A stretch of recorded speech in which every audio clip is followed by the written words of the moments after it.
হয় মই দলিয়াই পেলাইছিলো মানুহজনীৰ দেহ কিয় দলিয়াইছিল গাঁৱৰ মানুহক সোধক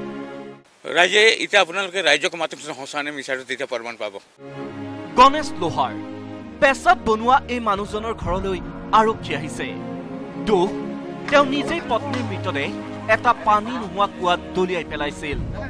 সৎকাৰ কৰাৰ সলনি এনেদৰেই কুৱাত কিয় দলিয়াব লগা হ'ল গণেশৰ পত্নীৰ মৃতদেহ ইয়াৰ উত্তৰত গণেশে কৈছিল কিদৰে তেওঁৰ এই সম্পৰ্কীয় লোকৰ উচতনি গাঁৱৰ ৰাইজে সহযোগ নকৰিলে তেওঁৰ বিপদ কালত দুৰ্বিষহ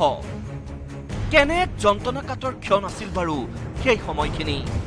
পত্নীৰ মৃতদেহ আগত লৈ মূৰে কপালে হাত দি ৰৈ আছিল কিন্তু কোনো অহা নাছিল আগবাঢ়ি শেষত যেতিয়া মৃতদেহ উৱলি যোৱাৰ উপক্ৰম হ'ল উপায়ন্তৰ হৈ গণেশে পত্নী মাইনু এক্কাৰ মৃতদেহ ঘৰৰ এচুকত থকা পানী নোহোৱা কুৱাটোতেই পেলাই দিলে মোৰ ভাই ককাক সকলোকে মাতিলোঁ মাতাৰ পিছত আহি চালেহি